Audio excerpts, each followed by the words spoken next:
You're listening to the Valley Labor Report with David Story and Jacob Morrison. The reason that we wanted to do a show tonight instead of waiting for Saturday is because things are moving really, really quick. And what we're going to talk about, it's going to be fairly quick. I think that we'll probably keep it inside of 30 minutes or so, is SB 30, Senate Bill 30. That is the bill that is going to expand liability protections for employers in cases where their workers get COVID. And so I said it's moving really quickly. It passed out of committee today. And Robyn, isn't it getting a vote? Is it getting a vote tomorrow? Yeah, I just saw the Senate special order calendar. So the Senate will come in at 9:30 in the morning, and it is the first bill up on the calendar. And, you know, I'm sure it will move quickly through the House as well, which is in line with what we expected. We were told many times by legislators that this was their top priority for the session. Yeah. And actually, we heard from lobbyists last fall, business lobbyists, corporate lobbyists, who, regardless of COVID and restrictions, while the rest of us were trying to stay safe and not travel, they were crisscrossing the state to make sure this bill was top of the agenda. And when the bill they actually talked about having a special session last fall just to pass this bill. When that didn't happen, Governor Ivey did some executive orders to, it was actually, she had done an executive order last year tied to the public health emergency. But clearly, they're drumming up all this fear about frivolous lawsuits. And you feel like what's actually behind it is that employers really know they're not protecting workers to the degree that they should be right now. Right. Yeah. And that's the thing. So we wanted to get this out there. This is going to be kind of a quick rundown. Robyn said that she wanted to kind of make the disclaimer that she's not a lawyer or a policy analyst or anything like that. And, same disclaimer from me. I'm just a rank and file union member. But, this is something the premise here is that, and I've talked to Dale Jackson about this, and he's making it sound like this is just a normal thing. But the premise this is what you've got to believe if you reckon we ought to pass this.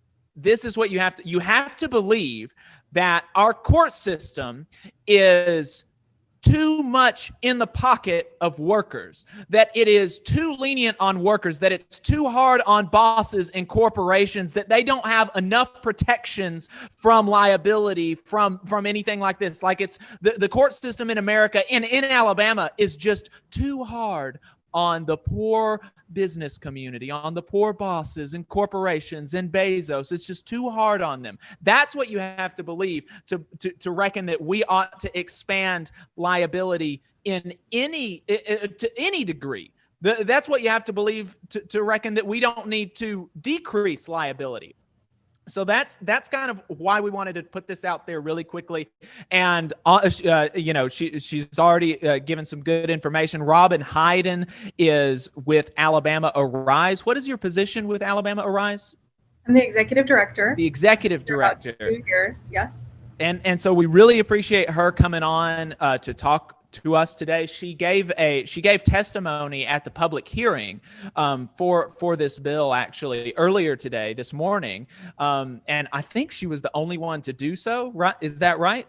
That's just true. Because there's been just because this is so, they want to get this done, get it out of there quick so that people really don't pay attention, and so. Before we go into the bill, Robyn, to the extent that you can, if you could lay out the groundwork of the current legal framework, what does it actually take for workers to make these liability claims on their employers? What is that process actually like currently? What are the standards of proof, standards of evidence that they need to meet, stuff like that? I will say this is not my area of expertise. I'm not a labor lawyer. I don't deal with a lot of workers' rights issues. What I do know is that when we saw this bill was going to be up in committee today and not a single person was going to be there speaking out against it, a lot of people have accepted as a done deal. We started calling people we knew to say, okay, what can we do about this? Because bottom line, there's deep problems with this bill. What I learned when talking to the National Employment Law Project and some of our policy team is that in a normal civil lawsuit to prove civil liability, there's a standard of proof about negligence, and there's a standard of proof that's the preponderance of evidence, which I don't know exactly what that means, but it's a lower standard of proof. And that's why some people are able to get settlements or decisions in civil court that they can't get in criminal court, right? Right. So what this bill does is it says, because of the COVID pandemic, because of this massive emergency that we're all under, we're actually going to raise that standard of proof significantly to an overwhelming standard, clear and compelling standard of proof. So when this bill was presented to the Senate today, there's a ton of lawyers on the Senate Judiciary Committee. Senator Roger Smitherman pointed out, you know, this is why for years in our country, things like civil rights lawsuits were not moving forward because the standard of proof that people had to bring was just so high. But once you can start bringing cases that have a preponderance of evidence, that, you know, you can actually start making your case in court. It's still not easy to prove that somebody was negligent, to prove that your employer was grossly negligent or had ill intent. But the standard, that's the standard right now, if you're a worker who has been poorly served by your employer, or if you're a customer or just a regular neighbor of a business or a corporation.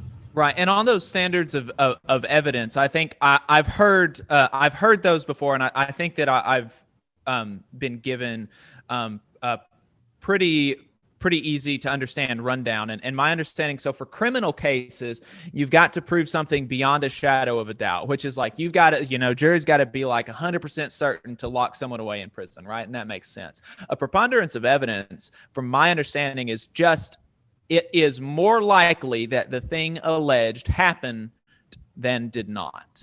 Right. So it's, you know, it is more likely that the thing alleged happened than did not. That's the way that I understand a preponderance of evidence. And the clear and compelling is like right under beyond a reasonable doubt. Does that kind of track with how you understand it? That's my layperson's understanding. Clear and convincing evidence is the actual language in the bill. And I should point out, however, there's something even more concerning in this bill that the bill sponsor, Senator Arthur Orr, refused to even acknowledge, even though this was a key point I made in my testimony. Several lawmakers called him out about this question. There's actually two standards created within this bill. So the bill first has one standard of evidence that is for any case that happened prior to the passage of the bill, so things that are happening now. And then it goes on in another section of the bill. It says, now this applies to cases that happen after the passage of this bill. And it even goes even lower, because one standard says you need to follow applicable state and government public health guidance. But the other standard doesn't even mention the public health guidance. So when we say this bill could actually provide blanket immunity from liability claims, that's what we mean. Because that section, which really applies to any cases going forward after this bill has passed, basically says, we don't care about what the public health guidance is or whether you've followed it or whether you've even cared or read it. You know, you're just, there's absolutely no way that someone can bring a case to you. It's a really, really high standard. So I'm not clear how intentional that language was, but I know when I showed it to trial lawyers and other people, they said, yeah, we agree. This is a very faulty bill. This is our analysis too. And the final thing that's a problem in the bill is that, let's look at even what Mitch McConnell tried to pass at the federal level. McConnell's bill was it was very similar. It was tying to federal public health standards. This is only tying some of these cases to state public health standards. And there's no reason why we should have weaker standards at the state level than we have at the federal level. We are 10 months into the pandemic. We know how you get COVID and how you protect your workers and your neighbors from COVID. There's absolutely no reason why every single employer shouldn't be very, very clear from this date forward what needs to be done. And they should be following those. It should be one standard nationally. Those are OSHA standards. The Biden administration is about to update OSHA standards to be even stronger. And we would like to see if this bill is inevitable, let's at least make those standards consistent with what McConnell and other Senate Republicans were going to do. Let's make it consistent within the bill that they should all be one standard. And let's not make it impossible to prove because right. I know that the proponents of this bill will continue to say, oh, this doesn't protect the bad actors. That's bullshit. It really does give them a lot of protection, and there haven't been that many lawsuits, so I don't know who they're trying to protect if not the bad actors. Right, that's a really important point. There was a couple things that you said there that I do want to circle back to, but since you mentioned that, there was a good article in the Washington Post, and the author of the article, he retweeted quote tweeted one of our things where we mentioned that we were going to be talking to you about this evening. And it showed that there have been just a dozen or so of these lawsuits across the country. I mean, this is not even, even to the extent that, oh, you've got these poor, pitiful corporations and bosses and oh no, there's like 12 of them across the country. Like this is a solution in search of a problem. And it really does speak to the fact that who are they trying to protect if not the bad actors? Because this is such a non-issue, And the thing that I wanted to circle back to was the standards of evidence and how this is inconsistent and it's making it higher. It's tying it to different things, and Senator Orr was insistent that no, it is consistent throughout the bill. Actually, we tie this immunity to them following state and local guidelines. Well, if that's the case, if that's what he wants to do, why not just put it in there to ease everybody's mind? But he doesn't want to do that. He didn't do that. Yeah, and I don't understand that. I will also be honest and say we haven't gotten a chance to meet with Senator Orr about this bill. We did reach out a couple times, and we have a lot of other issues that we would like to meet with him about. But I will speculate a bit and say that I think a major industry driving this push is the healthcare industry. I think for some reason, conservatives really have this big narrative about frivolous lawsuits, especially in healthcare. And we know from our perspective, a lot of consumers and regular people really are harmed by systems that just aren't working well, and there should be legal recourse. We were talking to our friends at AARP about this. They're really concerned. And they said nobody wants to sue in a wrongful death lawsuit. No one wants to sue their caregivers for their elderly parents. This is something that is a very, very last resort in case something goes horribly wrong. But anything that we're doing to try to take that right away from people, it's actually written in our state constitution, which is a deeply flawed constitution, but some of the first articles of our constitutions clearly lay out, you as a citizen of the state have the right to sue, to protect your rights when you have been harmed. And, I don't know all the case law on that. I just know that this is an attack on that basic right. So we should be concerned. The other thing I want to say is I know that the healthcare industry is understandably overwhelmed by dealing with an unprecedented onslaught of patients, a lack of resources. Even employers who really want to do the right thing have struggled at times in this pandemic to access PPE, to access adequate equipment and medication and staff. And these are real problems. So we've heard lawmakers talk about this. they're reflecting very real anxieties that they're hearing from business owners, from large healthcare providers. And I don't want to dismiss that. But again, who is speaking out for these workers who are going to suffer? Because they just because there's a pandemic on doesn't mean we get to throw our legal rights out the window. And as you've said, we're not seeing people bring bad-spirited or disingenuous lawsuits in a bid for money. I think what we really need to see is people pull together and say, we've got to protect each other in these times now more than ever.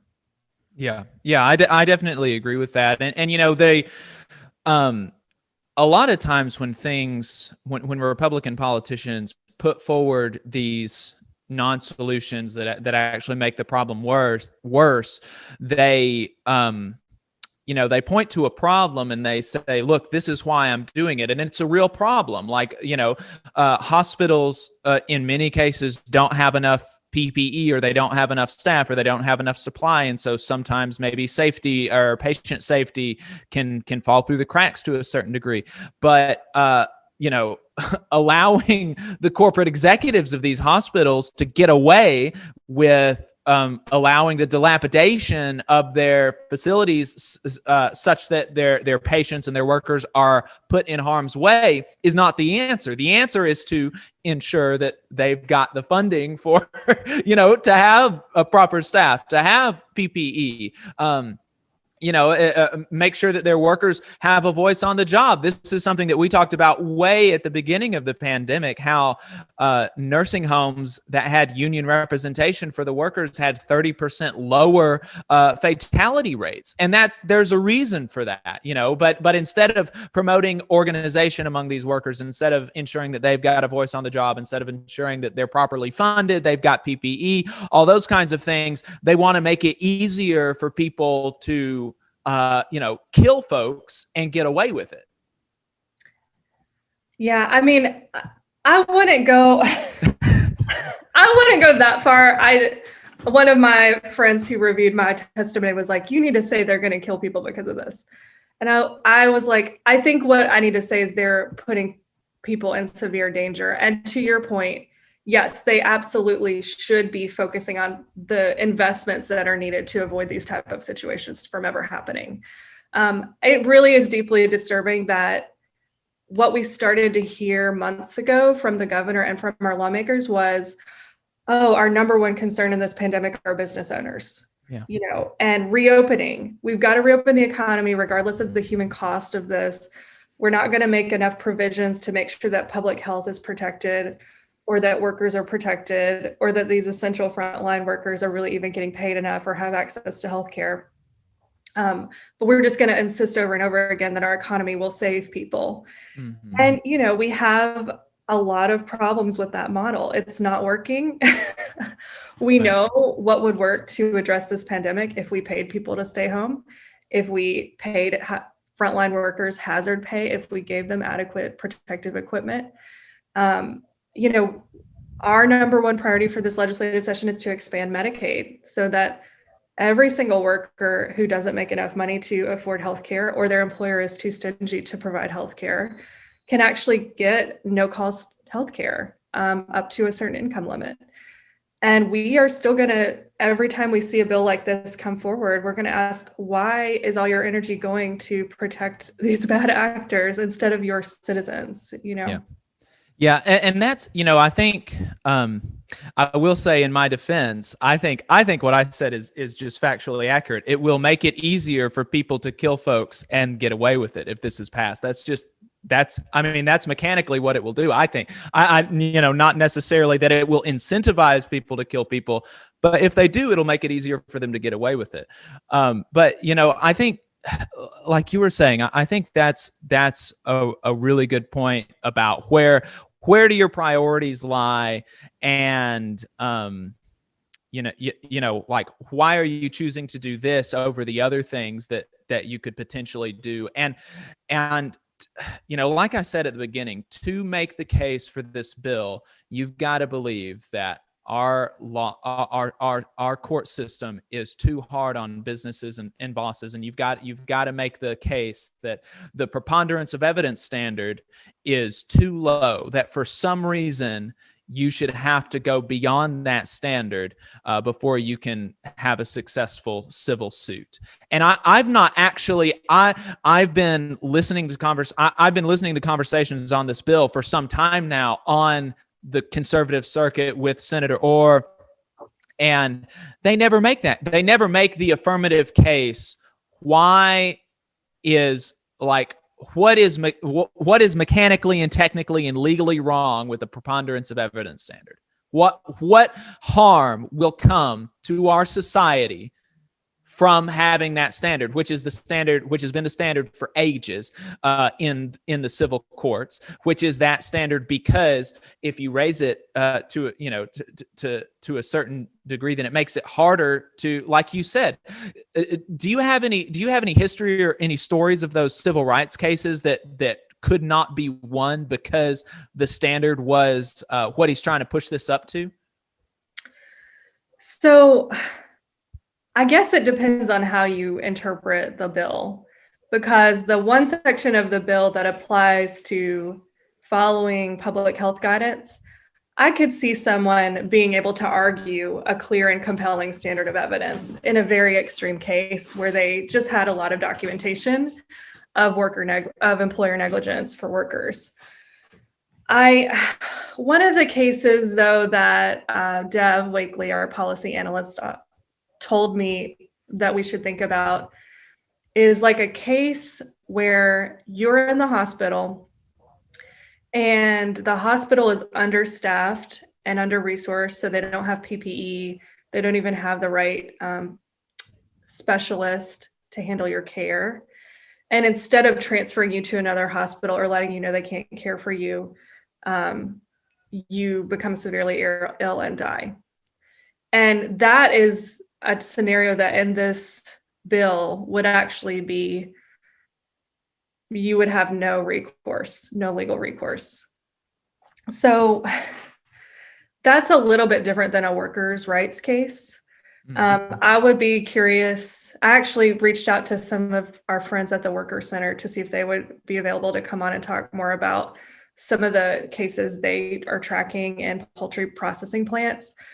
Those types of cases where you have massive farming or, industrial poultry operations, which already have tremendous workers' rights and workers' safety violations. I could easily see cases where, in addition to the ongoing worker abuses that are happening, you add something with COVID, and suddenly a workers' rights case that would be much more cut and dried in a normal time, they're immune from prosecution for that. So that is extremely troubling to me. I will share, these are some really strong, clear talking points from the National Employment Law Project, and they have been tracking these bills all across the country. So far there have been 15 states that have passed some version of this bill. Alabama technically is still under an executive order from the governor that extends to the end of the public health emergency. So we're one of the 15. And what the legislature is now trying to do is codify that more permanently. So here's what they say. The scope of these corporate immunity bills is sweeping and unprecedented. So unscrupulous employers will interpret any such protections, however narrow supporters are claiming them to be, as green lights to maximize profit, ignore OSHA and CDC voluntary guidance, and put workers in harm's way. So this corporate immunity bill would actually create even more disincentives for currently law-abiding employers to protect their workers. It would produce a race to the bottom for workplace standards and would further exacerbate the health and safety disaster we're all experiencing. And as we're seeing, the people currently most severely impacted by COVID would be the most severely impacted by this bill. So Black and Latinx workers, workers of color, tend to be in industries which may typically abuse these types of opportunities and also have higher rates of infection and death. And we need to just consistently make the case that worker health is public health. We can't say that we're fighting the virus with some bill legislation over here related to mask wearing or plastic partitions or school closure or whatever. And then over here be like, oh, but this is the workplace. So, it's a different standard. And if you want to pretend like we did something bad to you, well, you're really going to have to try to prove it. So I think if anybody's looking to learn more about this issue, I would highly recommend the National Employment Law Project, because I did post my testimony from today on our website at allarise.org. You're welcome to go look at it. I'd be glad to share some of our key talking points about this bill with you all to get out. We honestly don't think there's much of a chance to stop this bill going forward. What we want to do is use this as a rallying point to say we've got to stop the assumption in our state that the big mules, that corporate interests will always just be able to run things like this. Like, we've got to get more, we've got to be speaking out every time these things come up. At the same time this committee today passed this bill out, they did debate it for like a good 20 or 30 minutes, which is more than they did for 90% of bills I saw today. Most bills were just passing out, barely any public access. I was one of 25 lobbyists in the room when we saw it happen, and nobody could watch remotely for most of the hearing, which is deeply troubling. At the same time they passed this bill, they passed the bill that took away the power of the state public health officer to enact emergency powers to fight the pandemic. So this is a legislature that's really, it's not about protecting the health and safety of people. Yeah. Yeah. I think that's something that's really important for folks to emphasize or to understand. I know that this isn't your bailiwick, but this is mine and David's. We absolutely welcome worker-friendly legislation where you can, where we can get it, and we absolutely welcome bad bills dying. But the best defense that you've got against a bad boss is organizing.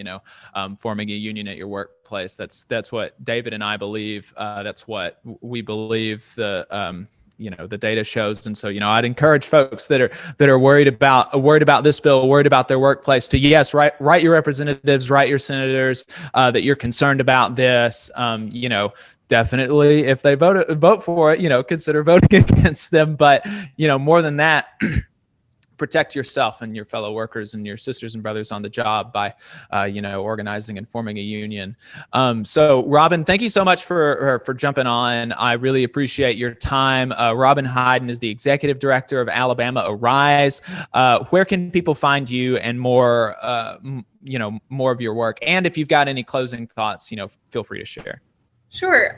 Please go to allarise.org. That's allarise.org. You can sign up for our action alerts, sign up for our daily news digest, become a member. Y'all know about membership and why it's important. Our members drive our agenda, and we're hearing more and more from our members. We want offensive campaigns. We want you to be prepared to go fight and not be play defense all the time. So we're trying to do that. You can follow me on Twitter at Robyn Hyden, where I do live tweet some things from the legislature when I'm up there. And I just will say in closing, I totally agree. Organizing is the solution to this. We've got to let people know that when they keep passing bills like this and not representing what's good for their district and what's good for our communities, they need to pay a price for that. So the state legislative elections are coming up next year. And if you see a candidate or a representative on the ballot who's running unopposed, and they've got this type of stuff on their record, consider whether you should run or whether you should support a candidate. We have a 501c4. We want to see better candidates get on the ballot up and down, every which way, local, state, and national. I will also say, yes, please contact your lawmaker and speak out on this. Even if it's going to move quickly and we're not sure we have the power to stop it, that we always believe that we need to speak out every single time. And we have been speaking out a lot on issues for years, to let legislators know there's not a consensus. They don't have our approval to do all this stuff, and we are paying attention. So write that email, tweet at them, call them up, tell them that SB 30 is a bad bill. It's not consistent with federal standards. It's going to hurt workers in your community. And everyone should have the legal recourse to protect themselves and their families. Yeah. Robyn, thanks so much. We really appreciate your time. Take care, y'all. Thank you. Thanks for tuning in. We appreciate your time. If you want to see what we're up to throughout the week and get our snide quips about the news of the day, then you should follow us on social media. We're on Facebook at facebook.com/Valley Labor Report. We're on Twitter at Labor Reporters. I'm on Twitter at JacobM_AL. David is on Twitter at Radical Unionist. That's spelled RADICL Unionist. If you missed part of the show and want to go back and watch it later, search YouTube for The Valley Labor Report and subscribe to our channel. You can go back and watch the full show there, and we also clip segments throughout the week. And we also upload the program on more than 11 different podcasting apps.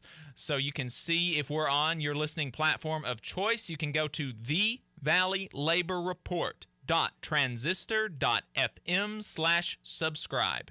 And if you appreciate our work and want to help us stay on the air, then consider throwing us a couple dollars a month on patreon.com/The Valley Labor Report.